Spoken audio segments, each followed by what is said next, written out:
Hello, everyone. My name is Emily DeLay, and I'm a graduate instructor here in the Fashion and Apparel Studies Department at the University of Delaware. I'm also a member of the Fair Labor Association Student Committee. Thank you so much for joining the latest episode of the FASH455 interview series. This series provides our students with a unique learning opportunity to hear from industry experts and senior policymakers on current global textile and apparel trade and sourcing issues. Today, we are delighted to welcome Dr. Christian Schindler as a distinguished guest speaker. Dr. Schindler is the Director General of the International Textile Manufacturing Federation. In FASH 455, we spend a lot of time analyzing the sourcing strategies and import trends of fashion companies. However, much of our discussion has focused on the brand and retailer perspective. What is less known to our students, but equally critical, is how textile and apparel manufacturers are navigating today's increasingly complex business environment. For example, how are manufacturers responding to rising tariffs, shifting trade policies, and geopolitical tensions? How are they adapting to mounting sustainability requirements and due diligence expectations? What challenges and opportunities do they see ahead in rapidly evolving global marketplace? To better understand these questions and gain insight directly from the manufacturing side of the supply chain, we are especially fortunate to have Dr. Schindler with us today. His global perspective and deep industry knowledge will provide us invaluable insight into the current landscape and emerging trends shaping the future of textile and apparel sourcing. I will also be joined today by Dr. Sheng Liu for our interview. So thank you so much again, Dr. Schindler, for joining us. And, first of all, could you just give our students a brief introduction to the International Textile Manufacturing Federation? For example, who are your members and how does the ITMF support them in today's global business environment? Thank you very much for this kind introduction. Well, ITMF is quite an old association, actually one of the oldest trade association in the world. No surprise, really, because textile industry is the oldest industry in the world. It was founded in 1904, so 122 years ago, in Europe, in Zurich, where we have our headquarters. But on the initiative of the British cotton spinning industry, where also the headquarter was until the early 60s in the last century. It was really an organization of the cotton spinning, cotton weaving industry globally, not just European centric, but with members from Egypt, the US, Japan, India. But over the time, of course, with the advent of other fibers, man-made fibers, especially after the Second World War, it became an organization that was not only limited to cotton, but also to man-made fiber, and not only limited to cotton spinning and weaving of cotton yarns, but really an organization open to the entire value chain from fiber producers, both man-made and natural, mainly cotton as the dominant natural fiber, down to home textile producers and everything in between, including textile machinery companies, which play a very important role, of course, for the industry, but also for our association. In a nutshell, if I had 10 seconds, I would say we have the structure of FIFA, the Global Football Federation, and the ambition of the World Economic Forum without the political overhead. So really a platform for the textile industry around the world. Sure. Thank you so much, and also welcome, Dr. Schindler. So we know that over the past year, the hiking U.S. tariff and also policy uncertainty have been on top of minds of many U.S. fashion brands and retailers. But I just wonder, from manufacturers' perspective, what are the top or how do you see the most significant impact of these tariffs and also the policy uncertainty How have your members been responding to the current business environment? Can you share with us some insights from talking with your members? Thank you. Yes, certainly. Well, I must say that this new trade environment, let me put it that way, is very complicated. And for two reasons. On the one side, we have this new tariffs from the US, and on the other side, we have these new trade agreements that are shaping our industry around the world, whether it's the EU agreement with the Mercosur states, the EU trade agreement, free trade agreement with India, and so on and so forth. So we have two diverging kind of trends at the moment, which was not really the case. And of course, the US being the most important industry market, consumer market in the world, those tariffs had a huge impact, of course, for all those companies that are supplying the US markets. You know, in different segments, it's different countries that dominate that market. In apparel, it was very much China with a dropping share. Other countries have benefited from them losing market share, like Vietnam and Bangladesh, most notably. In other segments like home textiles, it's especially India and Pakistan. So all these countries are struggling enormously under these tariffs for two reasons. Obviously, the tariffs themselves, they are under enormous pressure by brands to lower their prices. Actually, just last month, we have conducted a survey among our members how they deal with this new trade environment. We do this survey every other month, but this question we only asked for the first time in January, actually 2 months ago, 1.5 months ago. And we were asking, you know, how to react or how you will react. And of course, we gave different options, short-term answers and also long-term answers. And in the short term, most countries, most companies were trying to diversify into non-US markets. Obviously, you know, if you are not competitive with a 50% tariff, you try to, well, place your products on different markets. That's obvious, a very obvious reaction. A second reaction is that you share the tariff costs with your customers. You know, in home textiles, for example, it's very difficult, you know, to shift from one supplier to another. You basically are stuck with your strategic supplier in India or in Pakistan. So you have to find a solution with your supplier and vice versa. So they are trying to share costs. They try to find solutions. And others were simply absorbing costs internally.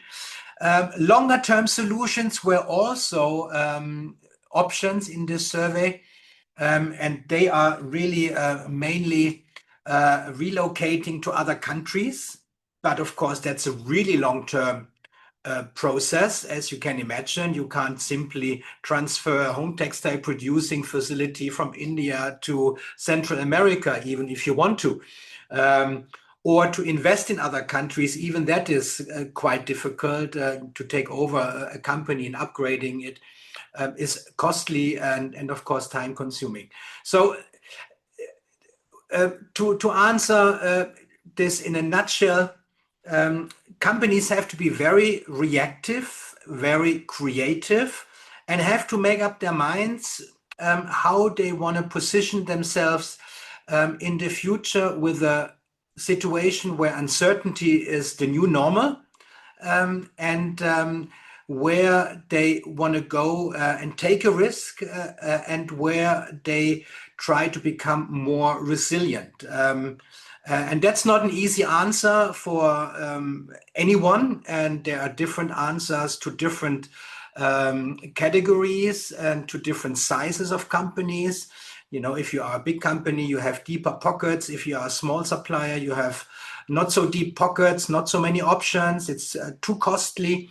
So yeah, it's a situation, I must say, maybe as a final sentence, that our industry has not experienced in the last 50 years. The combination of a relatively weak market together with uncertainties, popping up literally every once in a while in different um, scenarios, whether it's tariffs, whether it's now the war in Iran, whether it was the war in Ukraine 3 years ago. So every year our industry faces a new challenge, and they really have to now think strategically long term how to deal with such a complex, much more complex world than it was the case 10 or 20 years ago.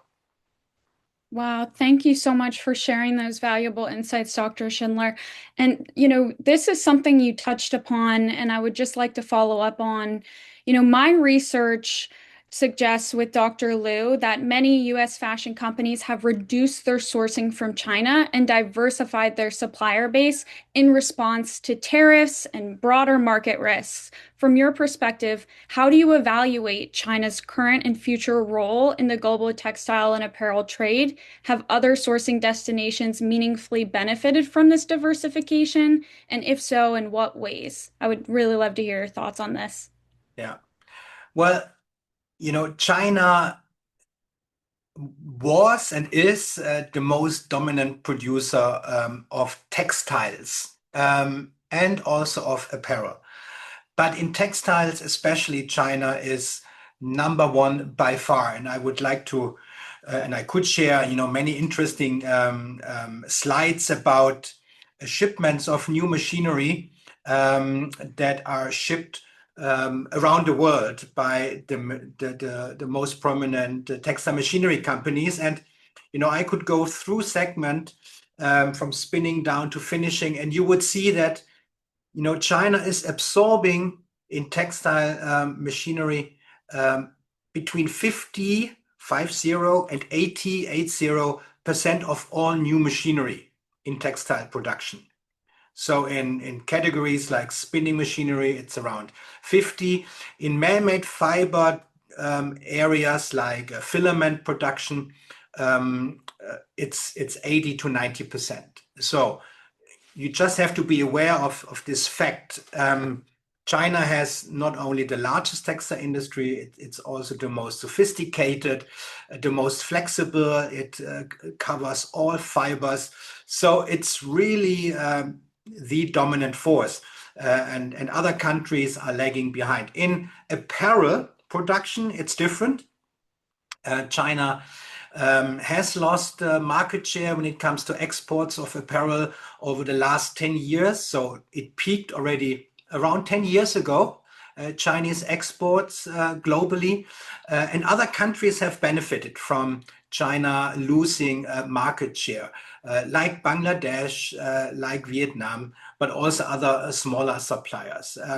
But this was not a loss that was hurting China because China doesn't want to have those products in their portfolio because those are low value added products, and they rather concentrate on higher value added products, whether it's in the apparel segments, workwear, and other more sophisticated apparel products, or of course in textiles and technical textiles as well.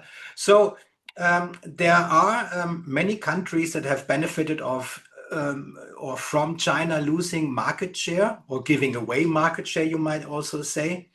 Um, um, and to be honest, with such a dominance, if China loses 5% of its volume, that's almost impossible for any other country or even for several countries to absorb that volume in a short period of time, simply because they don't have the capacities.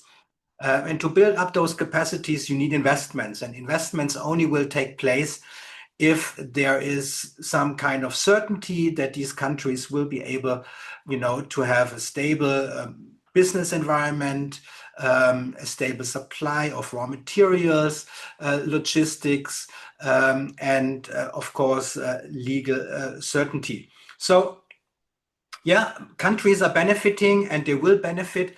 And I might say that after the pandemic, many people talked about the resilience of the supply chain, and we have to make sure that we don't rely on one supplier or on two suppliers. We have to build more supply chains also in the proximity of the markets, whether it's the EU or the US.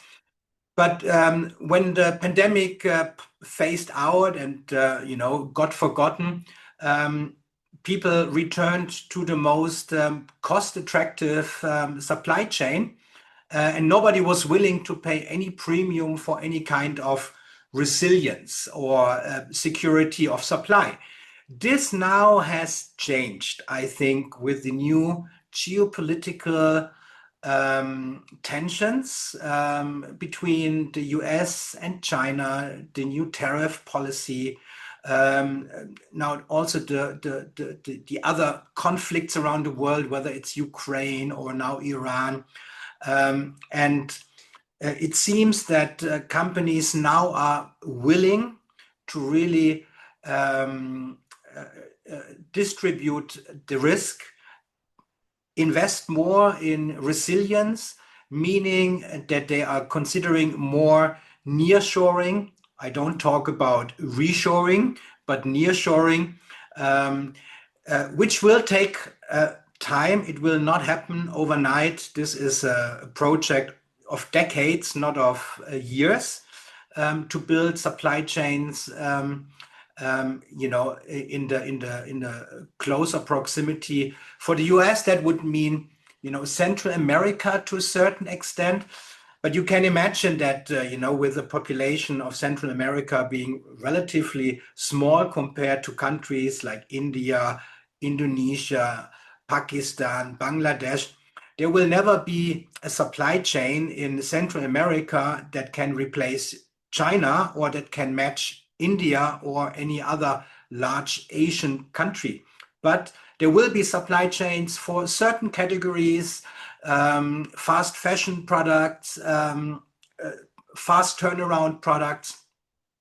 And the same is true for Europe, where Africa will be, especially now North Africa, will be a region for nearshoring.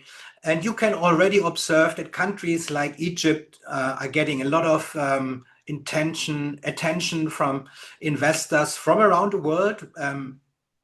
Investors from the textile industry from China. So many Chinese companies are investing or are looking at investments in North Africa, Egypt, Morocco, but also brands who are looking to source more and more from those countries that are closer to their market, politically maybe safer, logistically also not as much at risk as from Asia, the distance, but also the canal, the logistical risks in the not the Panama Canal, but the Suez Canal, the Red Sea risks. So there is some nearshoring, and countries will benefit from that new strategy. That is really something that our world has not seen in the last 20 years, where everything was only focused on cost. Now other factors come into play, like resilience. Yeah. Thank you so much for sharing, these very insightful and also balanced viewpoints. And I totally agree with your observation, Dr. Schindler. And also based on your comments, I just recall some of my observation based on my study and also attending conferences. And one is I just remember when I checked the data from the World Trade Organization, they're interested, even though China lost market share for apparel exports, but its market share for textile exports in the world reached a new high last year. So this is very interesting. Second, when I talk to U.S. fashion brands and retailers, so each year I work with the U.S. Fashion Industry Association for benchmarking study. Very interesting. Companies admit, even though for finished products like garments, they can reduce China exposure, but not the case for textile raw materials, as you mentioned earlier, because making yarn, making fabrics, it can be very capital and technology intensive, and it's very, really interesting to see who is making new investment, who is building these new capacity from importing these, sophisticated textile machinery. So that's number two. And number three is, and I also find it very interesting that, well, no, last year both of us attended the Asia, textile and textile and apparel supply chain expo. I was very impressed by a lot of China-based apparel company. They're also doing global sourcing. And also when I attended the sourcing at Magic, and it's really interesting to see some Chinese companies.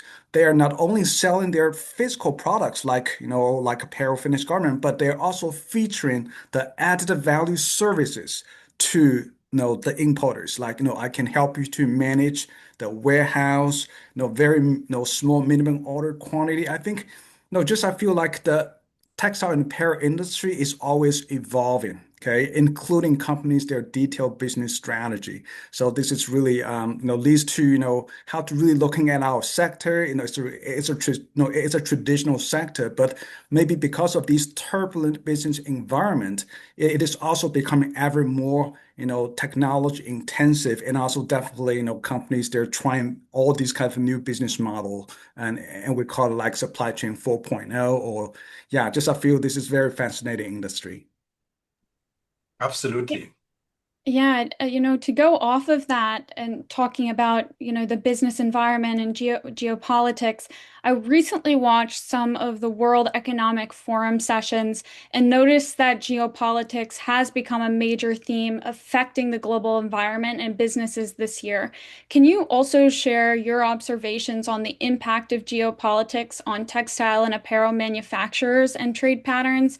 And are there particular geopolitical tensions or policy developments that stakeholders in the textile and apparel sector should monitor more closely? How have textile and apparel manufacturers been doing to mitigate this impact? So I know you touched on this a little bit, but if there's any additional thoughts, please let us know.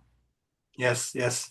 Yeah, that's a good point. And we ask our members every other month, as I mentioned before, several questions. And one of the questions we ask them is, what is your main concern?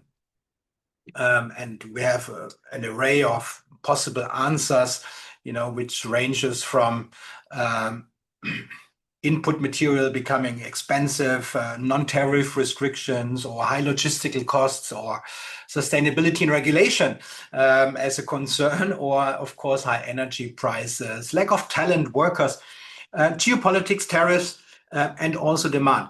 And in the last few years, it was a combination of, when it comes to the biggest concerns of geopolitics, lately now tariffs, um, but mainly for the last 3 years, it was weak demand.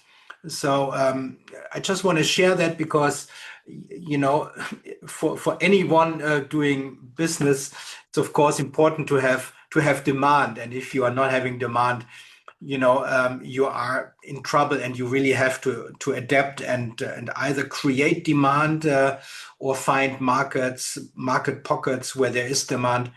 Um, so geopolitics, of course, plays a role, but also other trends that are causing our participants of the survey to complain about relatively weak demand. And the challenge for them is to adapt to this new environment of relatively weak demand. So now, when I talk about relatively weak demand, you have to be aware that the global economy is growing at round about 3%, right? That's not a recession, far off. I mean, not even not even close. And the growth rate globally, 10, 15 years ago was around almost 4%. So 4%, 3% sounds little, but it's 25% less. if we round up and round down. That's a lot, and companies have to adapt to this new reality of less demand, wherever this less demand comes from. And I touch upon this maybe a little later, but that's very important to be aware of. And of course, if you have this environment of relatively weak demand, and now you are faced with tariffs from the Trump administration. Um, you have developed a China Plus strategy, as a first reaction. That's quite good already. But you still have to handle these uncertainties about access to the U.S. market. You have to factor in how you deal with any sanctions on other countries, whether it was China for all their cotton products that are obviously on a sanction list in the US. So many things come up. And then you look for alternatives. And as I said before, there are alternatives, but it takes time. One country I would like to highlight within this scenario is India. I mentioned it before. Why India? Because it has a textile tradition. It has a big domestic market. Its industry can grow, domestically. Um, it has a huge labor force, even though, this is relative, because all those uh, people in India, they don't necessarily want to work in the textile industry. They rather want to work, like everywhere else, by the way, in white collar jobs, and even in India, people in the textile industry are struggling to find qualified staff, talent for their facilities. It's quite fascinating. Just last week, I had an Indian industrialist telling me that he is struggling to find people to work, even though he's offering relatively good salaries, but obviously not as good as in other industries. So there's big competition from other industry. But nevertheless, India is certainly, or could be, and probably will be, one of the winners of the next decade in terms of China Plus strategy, being a democracy, being relatively close to the European markets, and having, the entire industry at home. Even though it's mainly cotton dominated still, they still have a long way to go to match China's man-made fiber industry, and they will never match it 100%, but getting closer to the Chinese diversity will of course help to become a more prominent supplier of more sophisticated man-made fiber products in markets like the EU and the US in the next 10, 20 years. But this will take time. But India is certainly one of the contenders to take a big chunk of China's export in the future, should China become a more difficult country to supply from politically. Quality-wise, speed-wise, nobody can match China. And that's simply a fact. That's not a statement. That's a fact.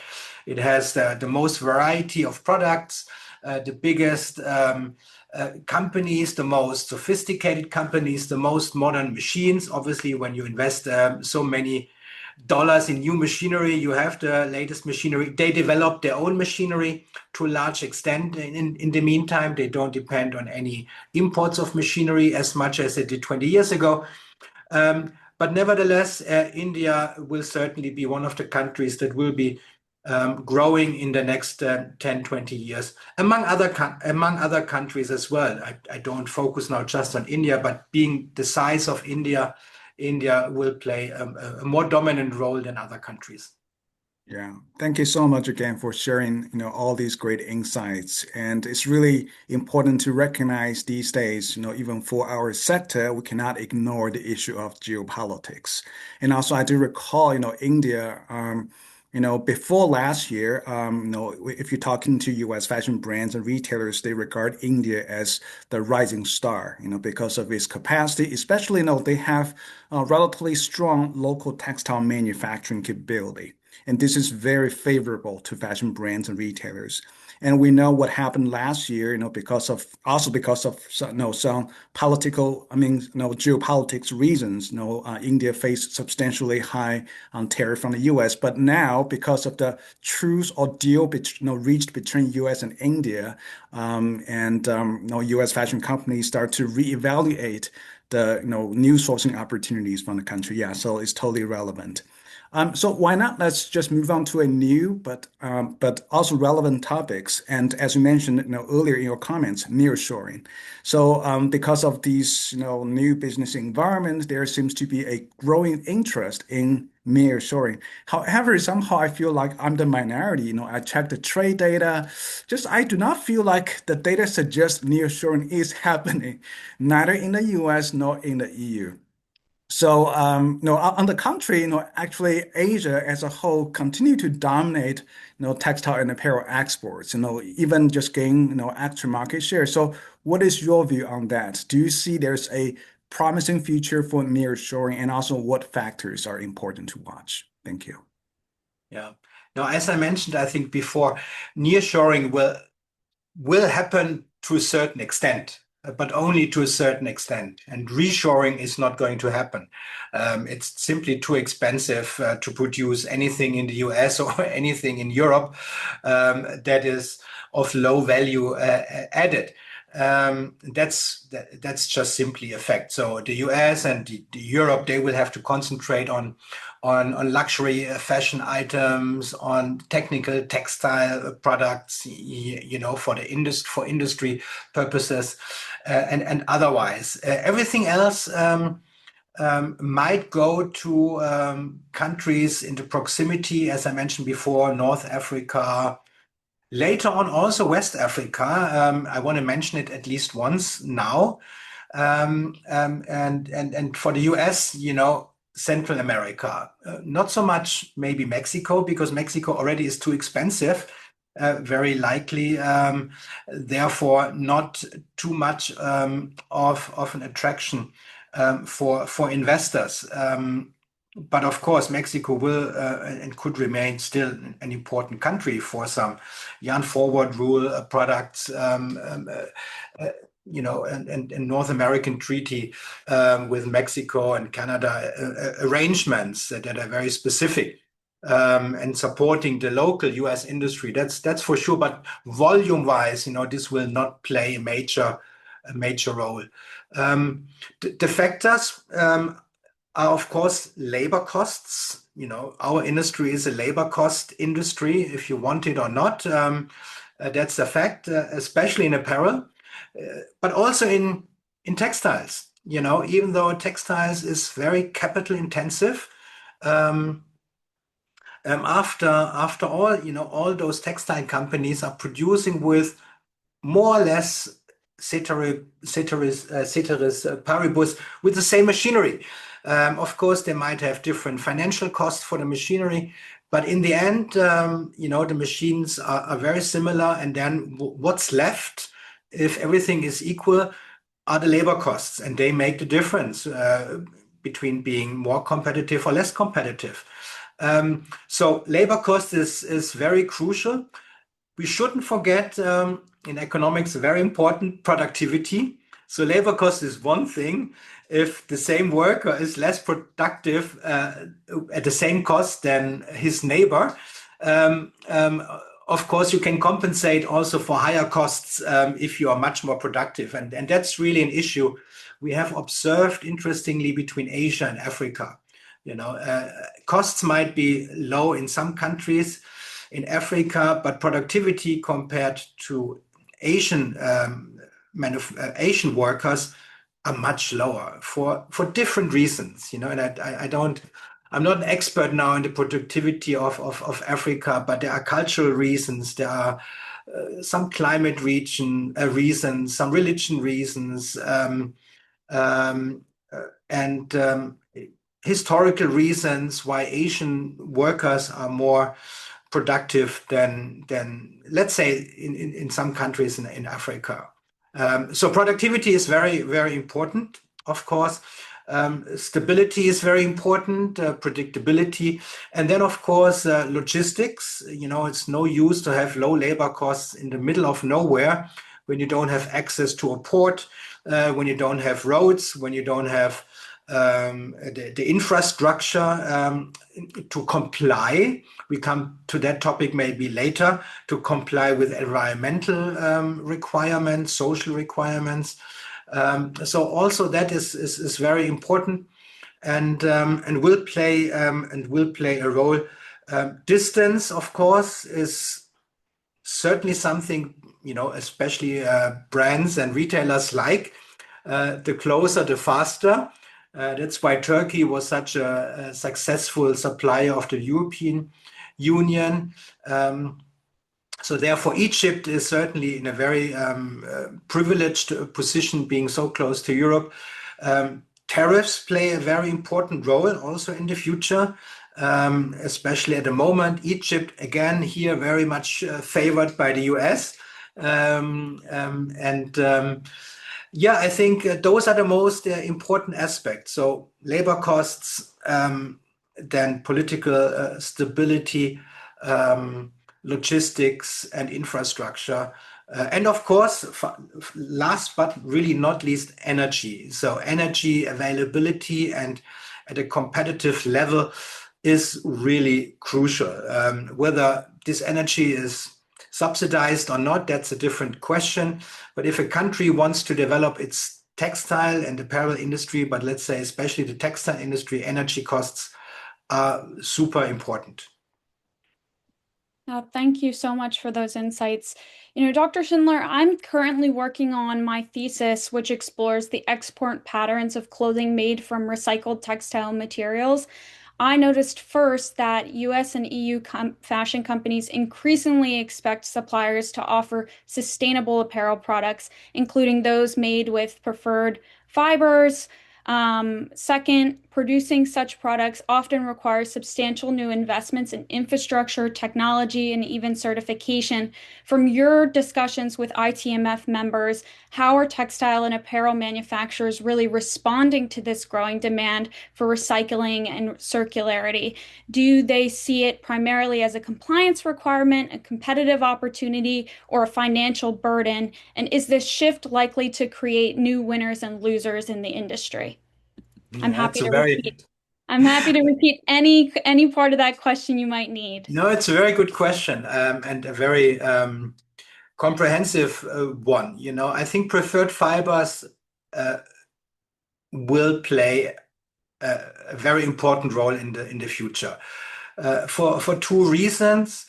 Um, I think first reason is there is regulation that will require our industry to produce with whatever you call it, preferred fibers, recycled fibers, right? Simply because our industry was not regulated until, you know, the last until 10 years ago. Let me put it that way. Other industry, they were regulated not only social wise, environmentally wise, but also input wise, you know, waste wise. Our industry, you know, was this industry of this disposal. You know, you just throw away what you don't need. That's it. End of the story. But now, since several years, the regulation is on its way.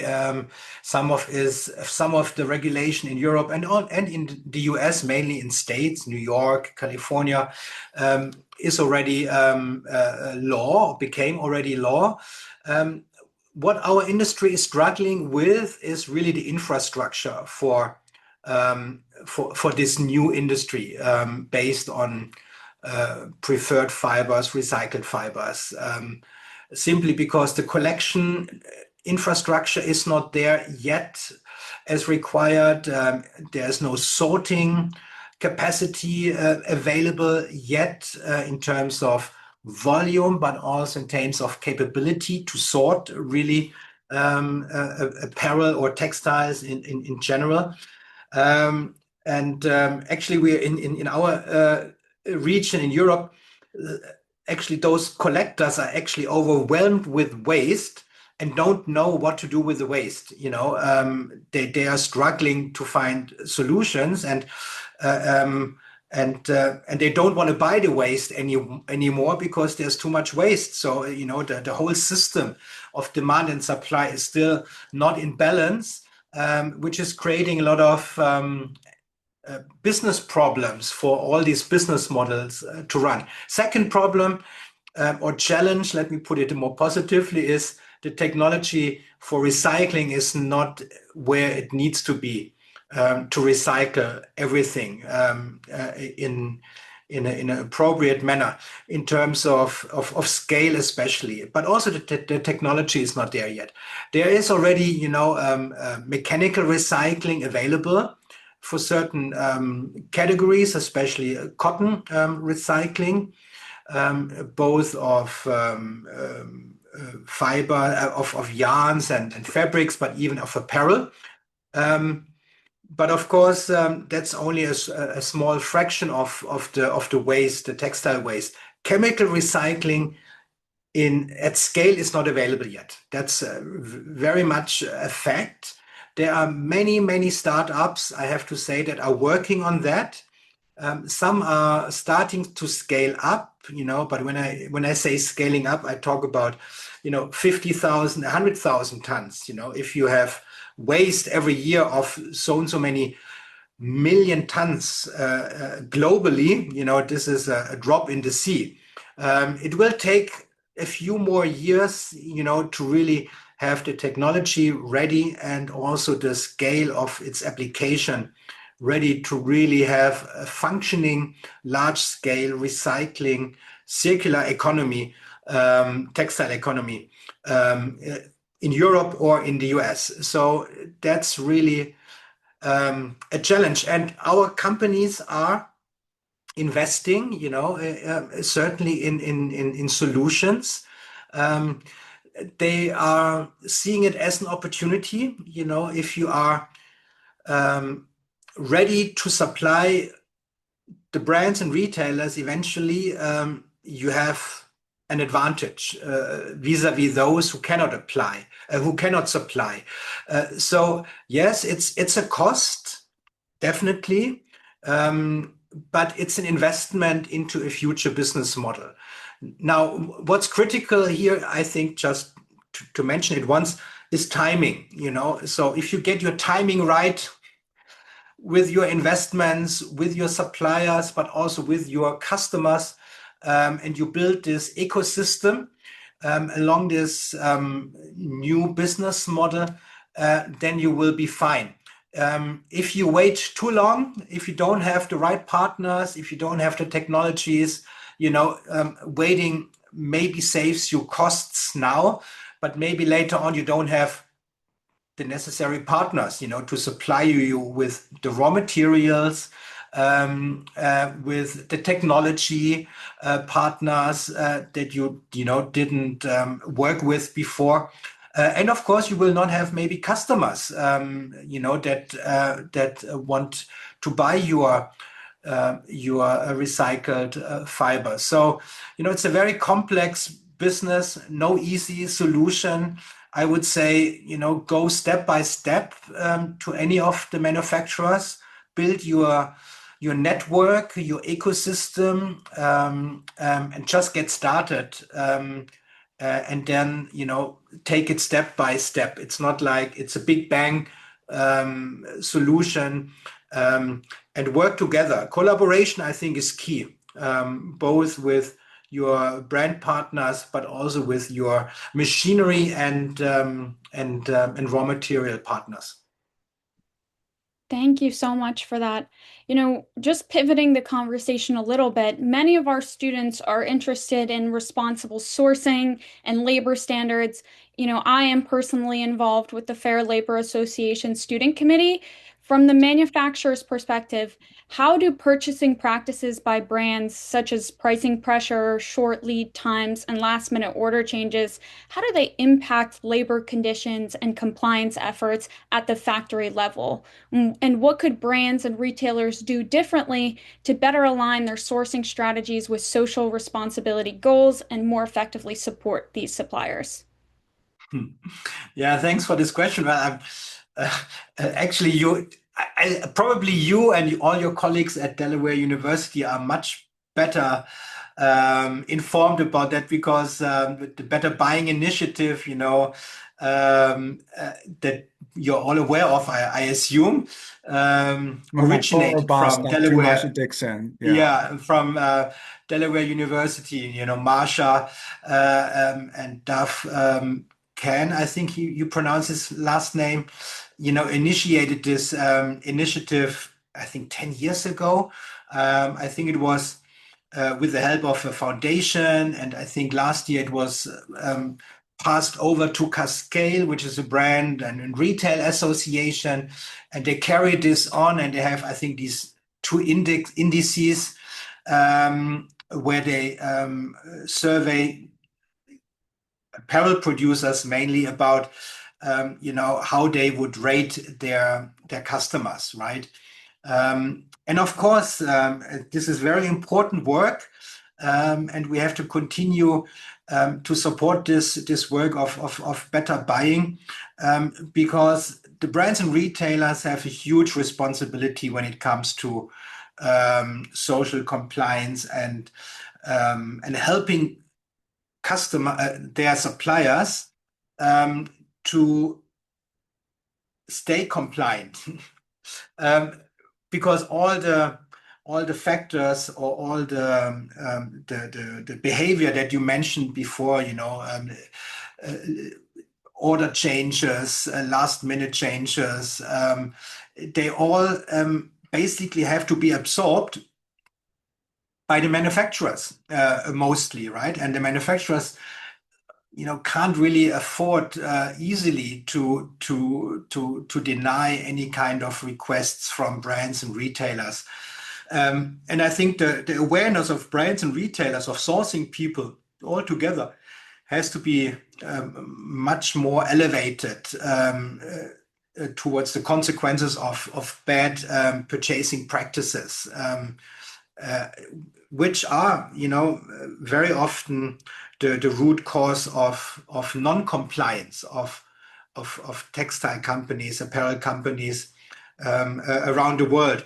And I think we have started working on that.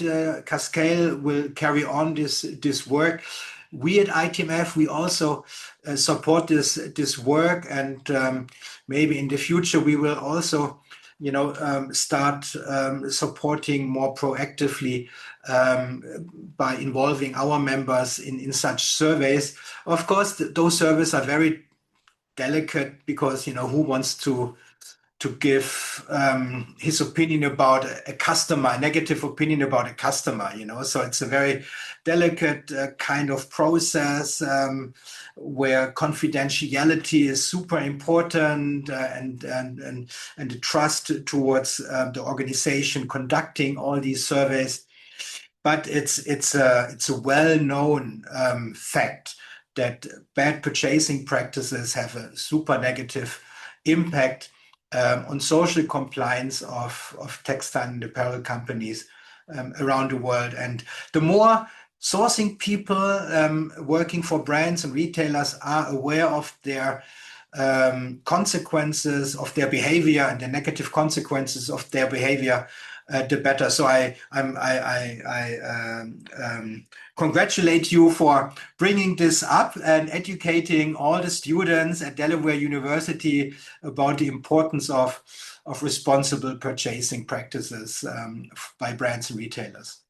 Yeah, thank you again, Dr. Schindler. And I truly enjoyed our conversation so far. And not only you share the industry insights, but also I think, the conversation really reminds us why our sector matters. Many people from outside see us just about, it's about fashion magazines, about Project Runway. Truly, no, they're a very important aspect of fashion, but I'm really impressed by many important world issues we cover in our conversation, from the world economy, geopolitics, to sustainability, and then, the previous questions about social responsibility. I think this really showcase why we matter. I just have one follow-up questions. It's about, also a very relevant topic these days, AI and digital tools. So we know now these things are gradually being adapted by the fashion and apparel industry, and some tech companies these days. They launch tools that can help, say, brands, retailers to identify a qualified supplier or even to create a perfect tech pack. But I'm just wondering, how's the conversation kind of being? I mean, how is the topic of AI and these tools being discussed among manufacturers? For example, say, apparel production remains highly labor intensive these days. Is there a concern that, say, AI-driven automation may kind of have a negative impact on demand for labor? Yeah, just want to hear your thoughts, especially from manufacturers' perspective. Thank you. Yeah, thank you for the question. Actually, since 1.5 years or 1 year, I'm not quite sure, I have to look it up. We are conducting a webinar series called AI in the textile industry, the textile value chain. And we have conducted, I think, 8 webinars now, of which, the first 2 were more the theoretical background and the regulation background, because regulation about AI is different in Europe than it is in China or in the US. So that's an important part. But the last 6 webinars, and the last one was just last week, and the next one will be at the end of this month. They were about applications of AI in our value chain. And it's really fascinating to see how AI is really impacting almost every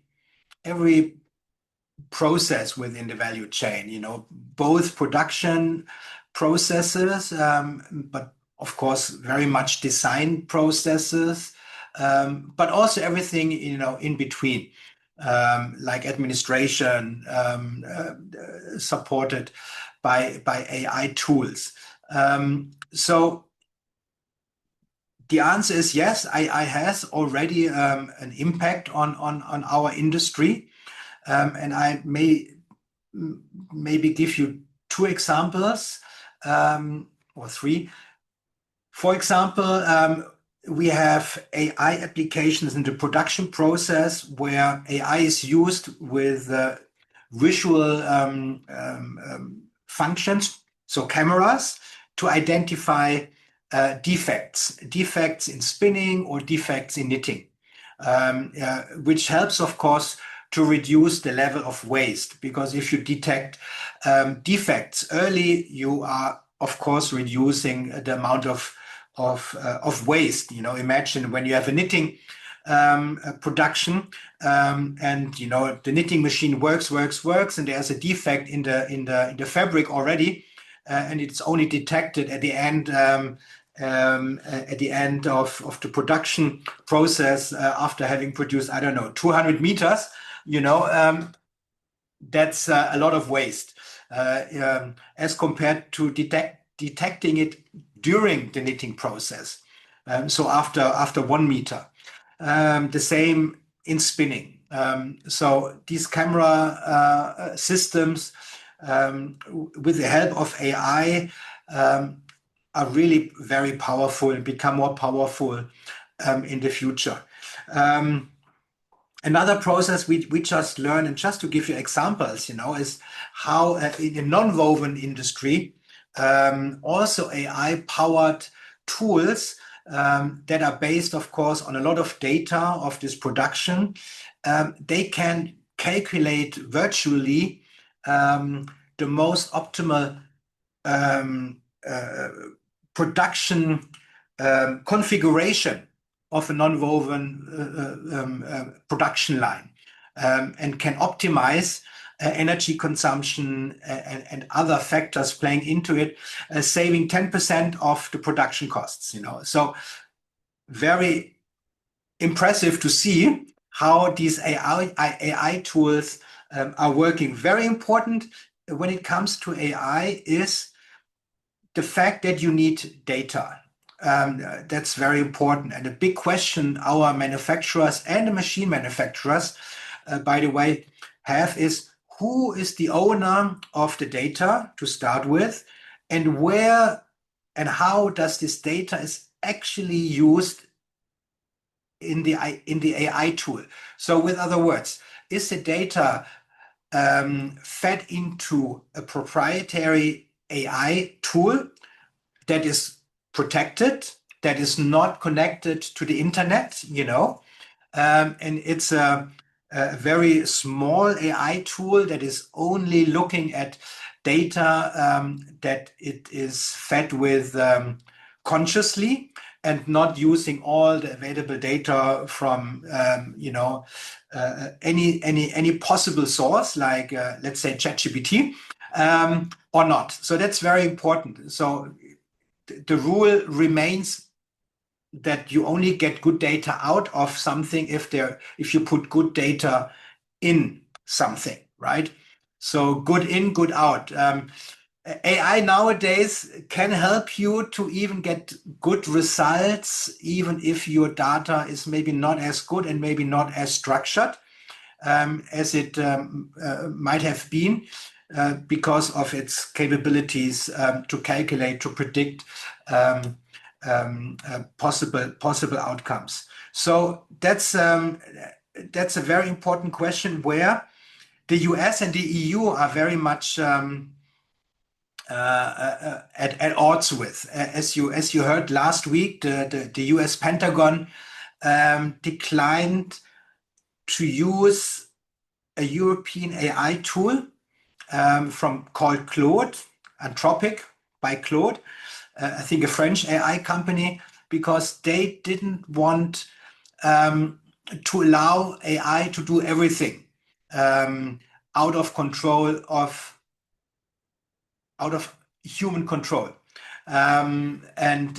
Basically, Claude lost the contract, and OpenAI jumped into this void with no concerns about any kind of repercussions of the outcome of uncontrolled AI activities.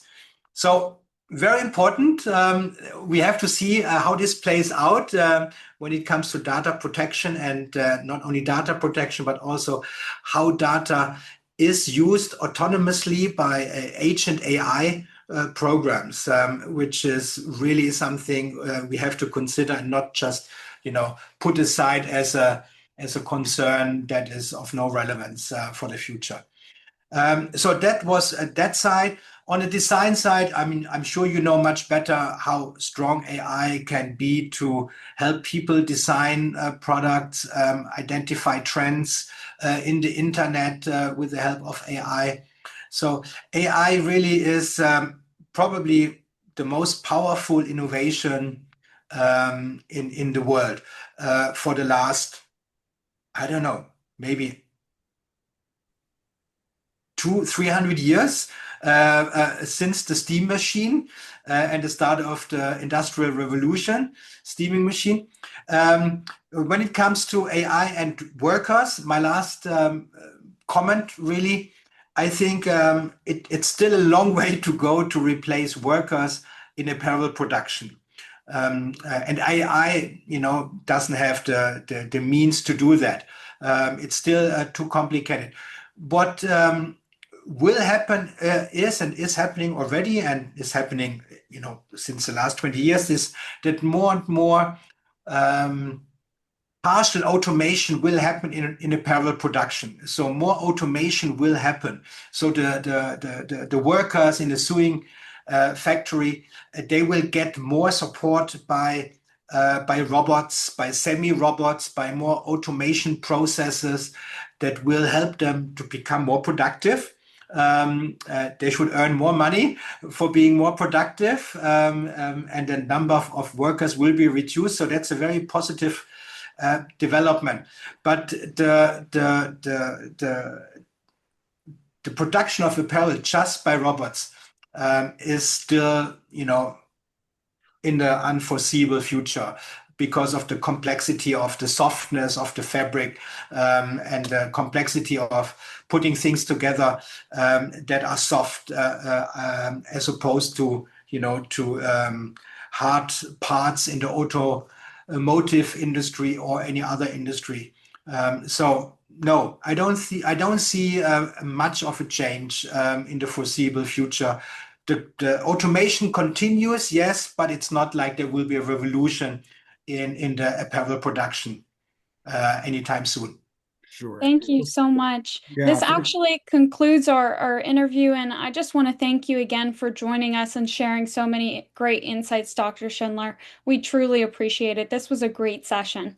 Absolutely. Thank you so much again for joining I us. thank you. Thank you for the opportunity.